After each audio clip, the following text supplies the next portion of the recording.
Before diving into this incredible story, remember to subscribe to the channel and turn on notifications. Here, every story has something to say, and you won't want to miss a single one. The Atlanta courtroom exuded austerity. The dark oak benches, the walls covered with portraits of past judges, and the bronze scales of justice perched above the main bench lent the place an almost sacred weight. Yet, behind this solemn facade, many injustices had been pronounced, and that morning, another was about to be committed. In the center of this room, raised on his platform like a king on his throne, stood Judge Richard Coleman. He was a man in his 50s, with perfectly combed salt and pepper hair and a piercing gaze behind gold-rimmed glasses. His black magistrate's robes billowed slightly when he sat, and his wooden gavel, placed within easy reach, seemed the weapon of his absolute power. But more than justice, Coleman loved authority. More than the law, he loved to see those who stood before him bend. In the city, he was known for his excessive severity and boundless arrogance. Many claimed he took a perverse pleasure in humiliating defendants, especially those from modest backgrounds or belonging to minorities. For him, every hearing was a stage where he played the leading role, and the others were merely extras subject to his will. That morning, he was particularly pleased. On his agenda was a simple matter, in his opinion, that of Maya Johnson, a young black woman, 24 years old, accused of obstruction of justice. The case was flimsy, almost laughable, but that didn't matter to him. What he saw in that name, what he imagined when he thought of this insolent girl, who had dared to film police officers in action, was a golden opportunity. An opportunity to remind everyone, in front of a packed courtroom, that order and authority could not be defied. Rumors of an unjust case had drawn a crowd. The benches were filled with curious citizens, local journalists, and a few lawyers who had come to observe. Whispers were already circulating that Maya was innocent, that her videos, on the contrary, revealed a truth some wanted to conceal. But Coleman didn't care. In his mind, this trial wasn't a legal matter, but a duel.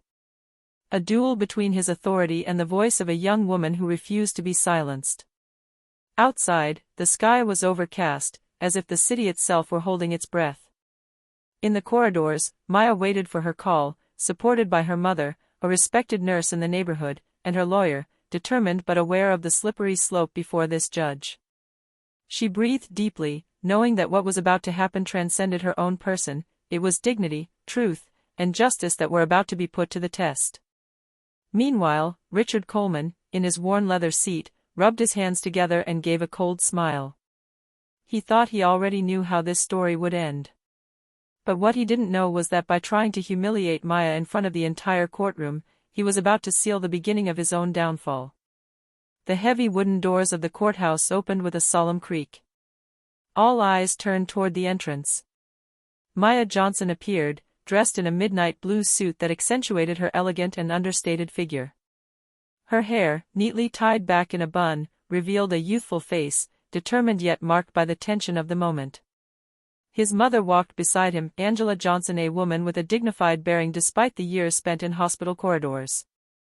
Angela wore a simple dress and held her daughter's hand tightly, as if to convey courage and stability.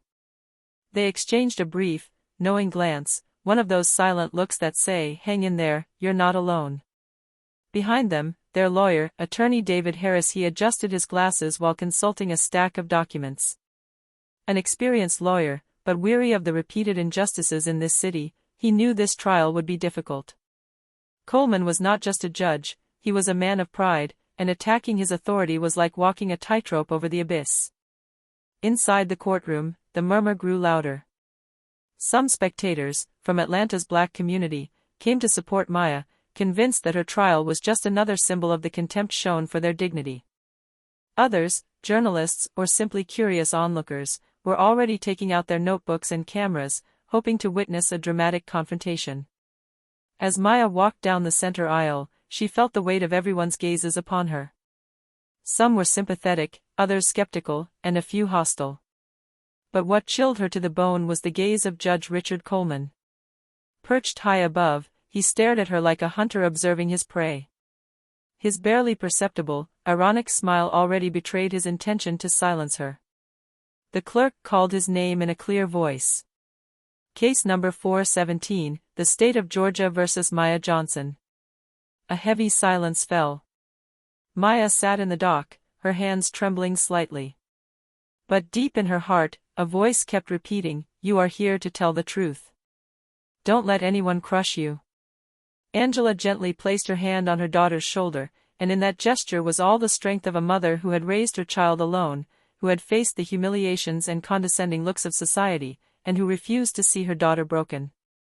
At that moment, Judge Coleman raised his gavel and struck once, sharply. "The court is in session. Let the truth come out, even if some think they can manipulate it." His words, heavy with innuendo, resonated like a warning.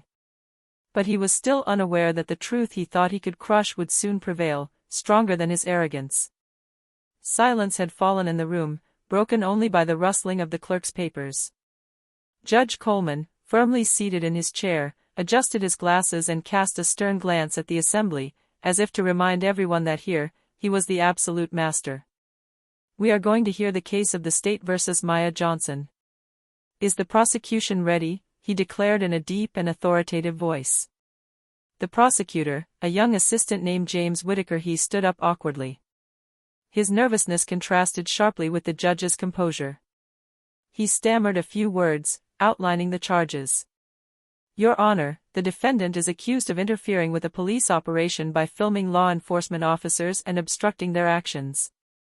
She displayed disrespectful and disruptive behavior." His voice was lost in the room, because everyone knew the accusation was baseless.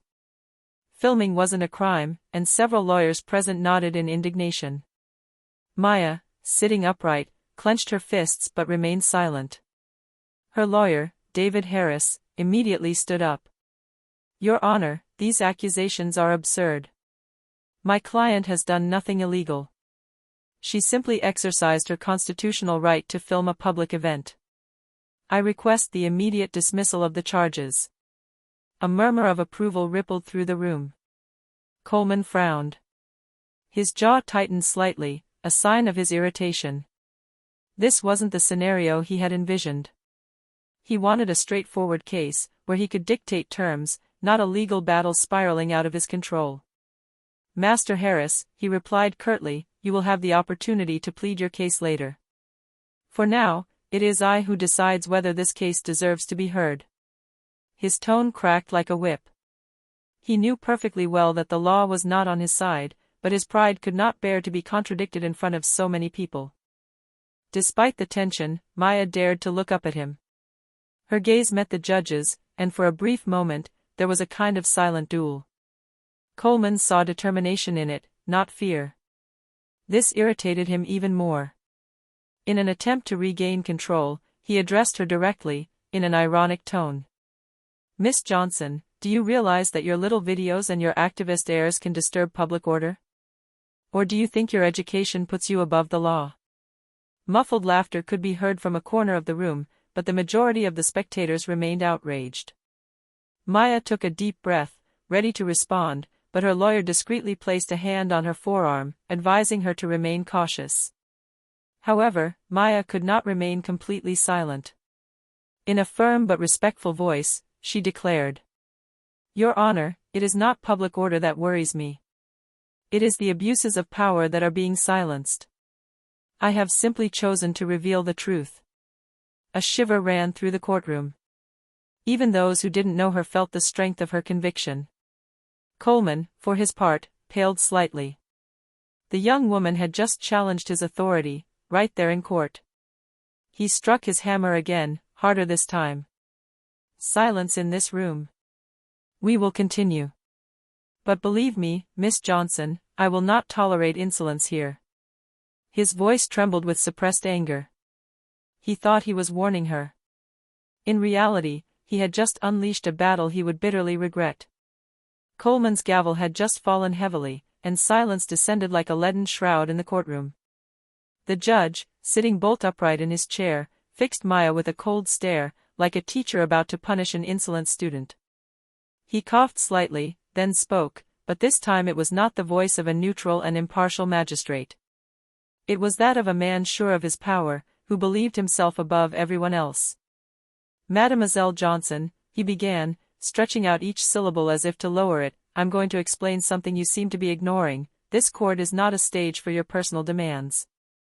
You are not here to give lessons, but to learn respect. Respect for order, respect for institutions, and respect for the men who risk their lives every day in uniform. He paused, observing the audience's reaction. His words sounded like a rehearsed tirade, a carefully staged performance to humiliate Maya in front of everyone. A few spectators nodded timidly, out of fear or conformity. But others, visibly indignant, exchanged disapproving glances. Maya, for her part, remained motionless, but her eyes shone with an inner flame. She was not intimidated, only revolted. Coleman resumed, his voice rising in intensity. I see more and more young people like you, convinced that filming with a mobile phone gives them legitimacy. Do you think you're journalists, vigilantes? No. You're troublemakers, instigators of unrest. And as long as I sit on this bench, I'll remind you of your place. He slammed his fist on his desk, which startled several people. You defied the authority of the police, and now you are here. Do you really believe that your law degree gives you the right to judge those who protect this city? No, Miss Johnson, justice is not served with a camera, but with obedience to the law. A heavy silence followed. The judge's words hung in the air, steeped in arrogance and contempt. He thought he had scored his point, crushed Maya's spirit with the force of his authority. But instead of looking away or lowering her head, Maya raised her chin. Her lips parted slightly, as if she were about to reply.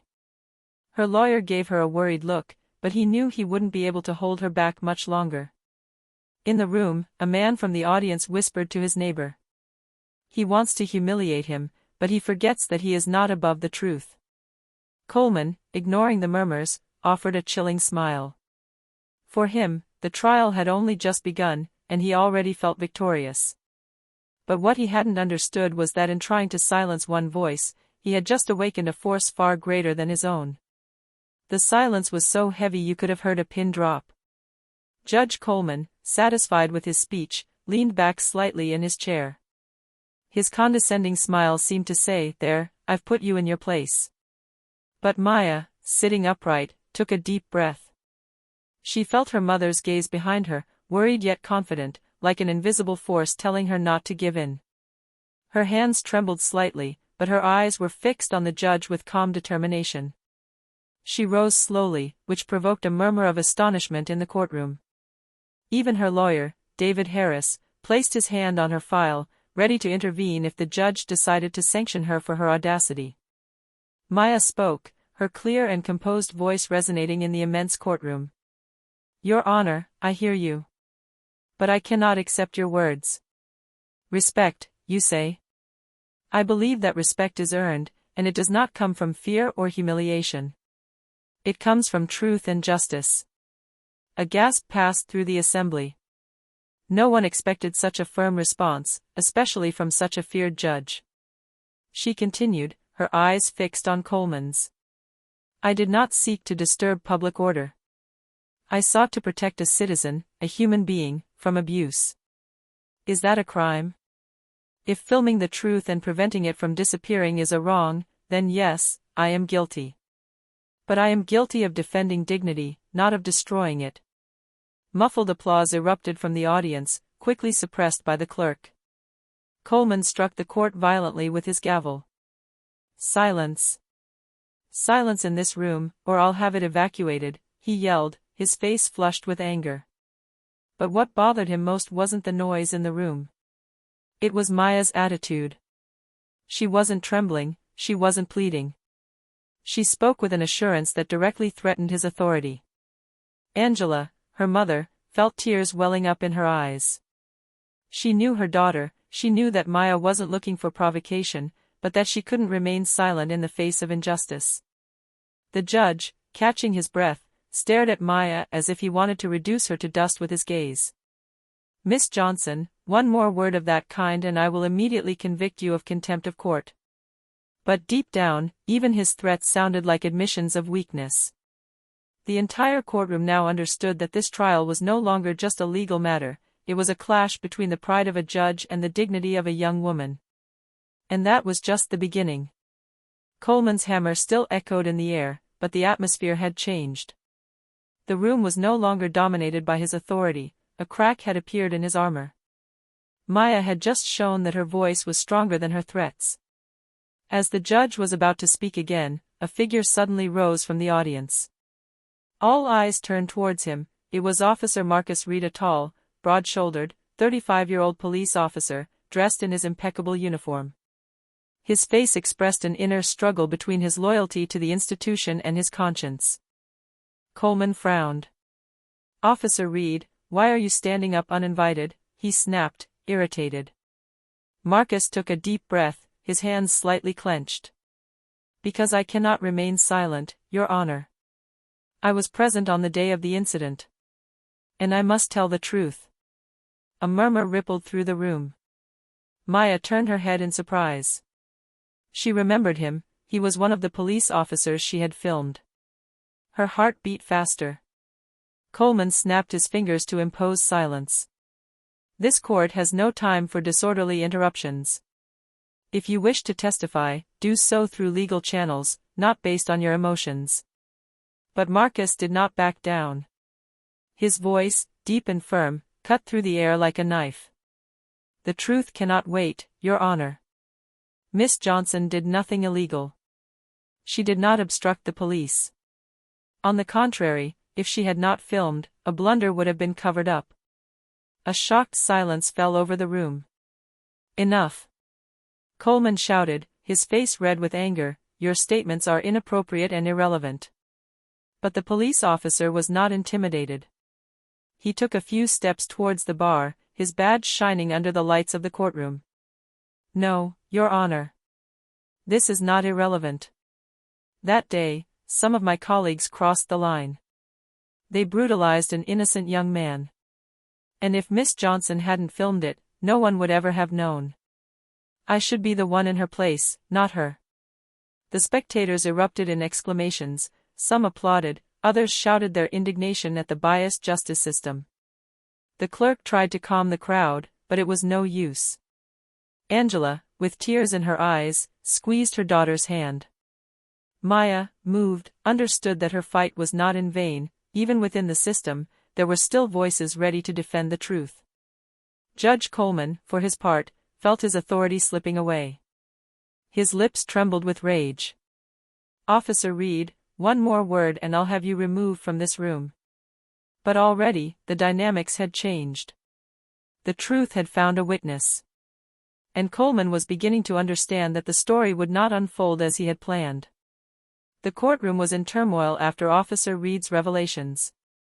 Murmurs, whispers, and even a few cries of indignation mingled, forming an uncontrollable cacophony. Judge Coleman struck his gavel with all his might, his features contorted by an anger he could no longer conceal. "Silence! Silence, or I'll have everyone evacuated," he roared, his voice betraying unusual nervousness. But despite his threats, the authority that had surrounded him until then seemed to crumble. All eyes were no longer on him as an undisputed master, but on Maya and Officer Reed, the true bearers of the truth. That's when attorney David Harris, Maya's lawyer, Maya, stood up slowly. He held a USB drive and a thick folder in his hands. His step was measured, but his voice resonated with confidence.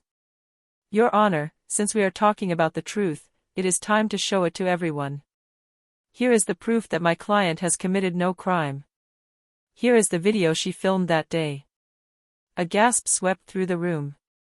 Everyone's eyes widened. Even Maya, who knew full well what the video contained, felt her heart race.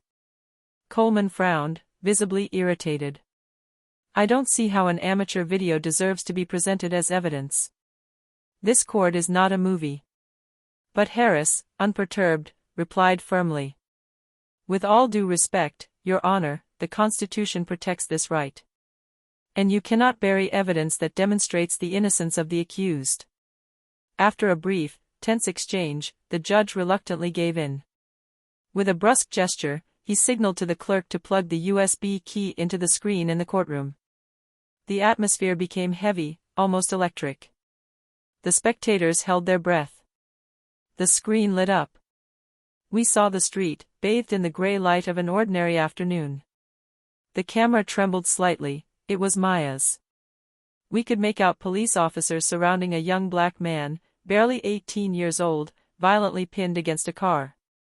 He was shouting that he hadn't done anything. The officers continued to brutalize him. Then we heard Maya's voice, firm but respectful. "Officer, I'm filming for your safety and this boy's. You don't have the right to hit him like that." The courtroom was struck by the contrast between the brutality of the scene and Maya's calm dignity. On the screen, a police officer raised his arm as if to strike again, but when he spotted Maya's camera, he stopped abruptly, casting a menacing glance at her. The video then showed Maya standing at a distance, never physically interfering. She was filming, nothing more. When the video ended, an icy silence fell. The viewers were frozen, some with wide eyes, others shaking their heads in anger or indignation. Even the journalists present knew they had just witnessed a media bombshell. Coleman, for his part, turned pale. His plan to humiliate her had just backfired. This video not only proved Maya's innocence, but also exposed the abuse of power he had tried to downplay. A man in the audience suddenly burst out. "She's the one who deserves our respect, not you." The courtroom erupted in cheers, despite the clerk's shouts and the judge's furious banging of his gavel. But deep down, everyone knew that nothing would ever be the same again. The tumult in the room buzzed like an uncontrollable wave. Applause, exclamations, and murmurs of revolt filled the air, and the more Judge Coleman hammered his gavel, the more ludicrous his authority seemed. "Silence. Silence immediately, or I'll have this room cleared," he cried, his veins throbbing in his neck. But nothing worked. The collective outrage had crossed a point of no return. Journalists were already feverishly taking notes, some were recording videos with their phones. The judge's tense face appeared in a light he dreaded, that of a man overwhelmed. Coleman stood up abruptly, his eyes dark, and stared at Maya with suppressed rage. "You think you can turn this court into a media circus? You're just a manipulator. This video proves nothing, except your intention to provoke the police." Maya, sitting in the dock, clasped her hands together. She felt her stomach clench, but she was no longer afraid. Her lawyer immediately stood up, replying in an icy voice. "Your Honor, you have just described a citizen exercising her constitutional right as a manipulator. Allow me to remind you that it is you who are responsible for guaranteeing impartiality here." And, "It's true," a cheer erupted from the audience, followed by further approvals. Coleman turned his head towards the crowd, his face contorted with anger. "One more word, and I'll clear this whole room," he roared. He sat back down abruptly, but his movements were jerky. He nervously tapped his files, unable to conceal the panic that was beginning to surface beneath his mask of arrogance. For the first time in his career, he felt that the room was no longer under his control, it belonged to the truth.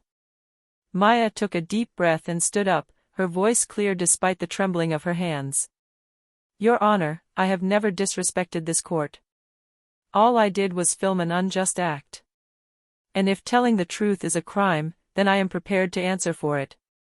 But what you are trying to do is silence me because I am a black woman." A leaden silence fell. Even the most skeptical opponents remained frozen. Coleman paled. These words had just exposed his bias before the entire assembly.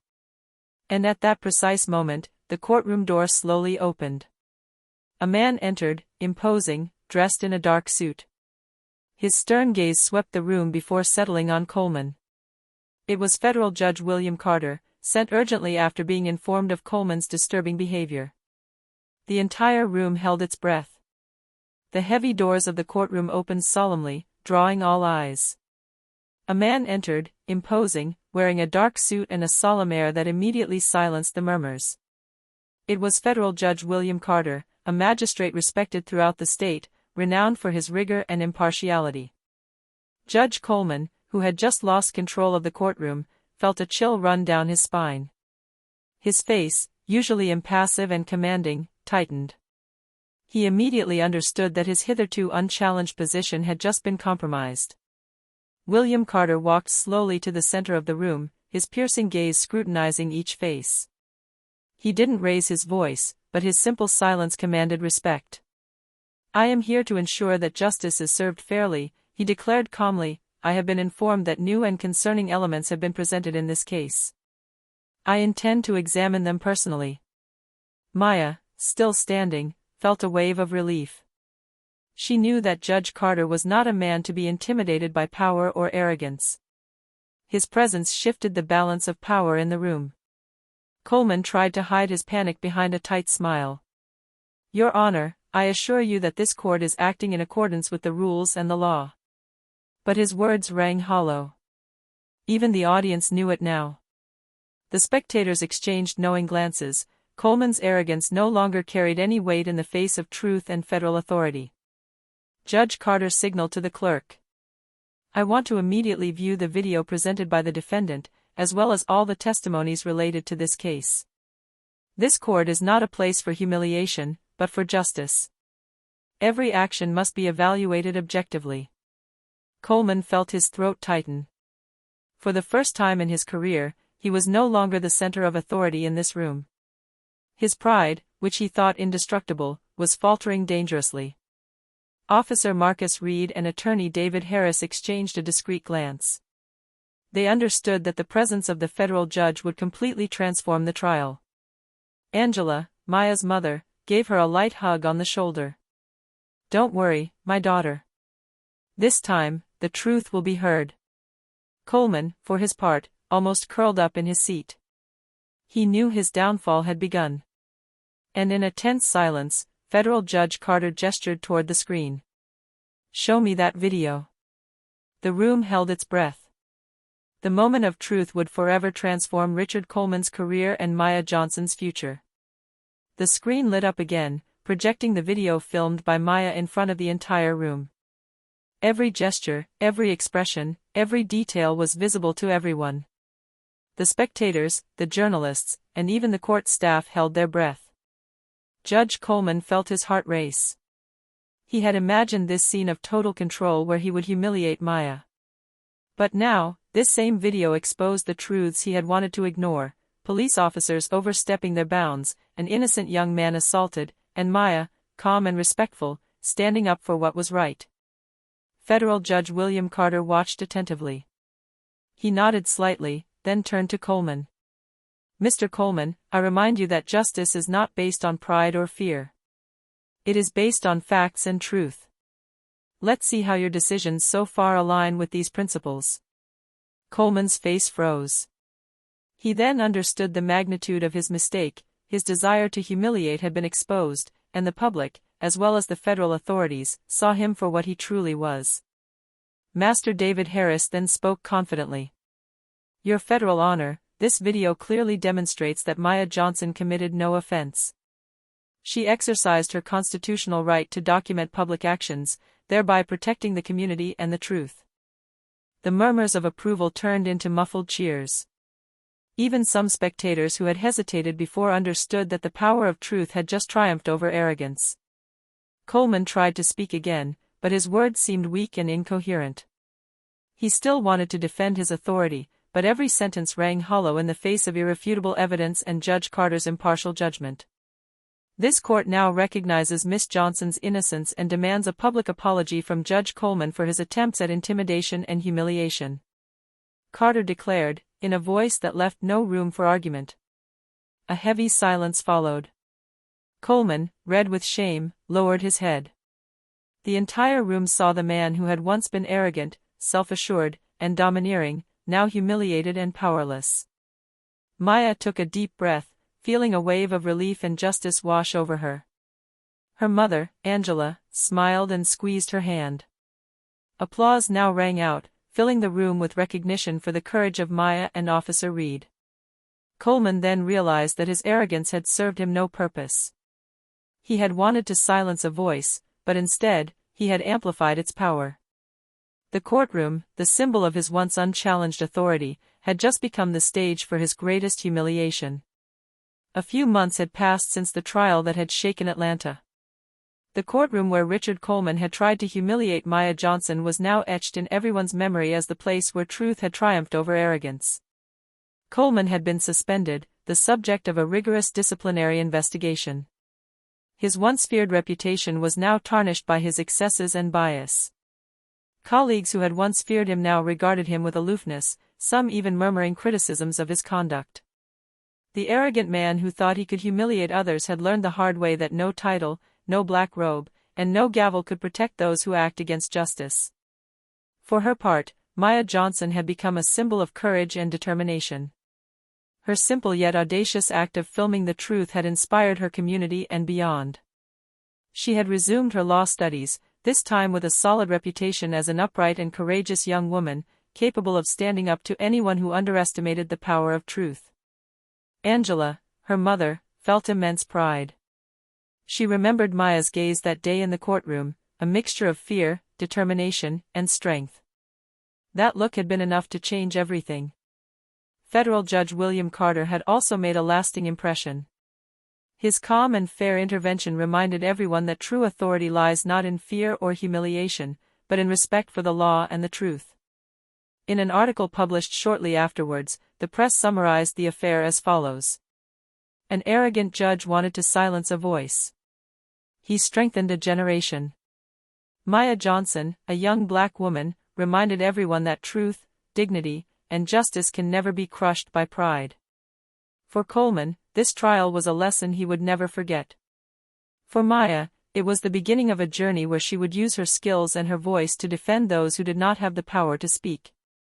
And in this courtroom, forever etched in local history, justice had found its true place, not in the service of pride, but in the service of truth and human dignity.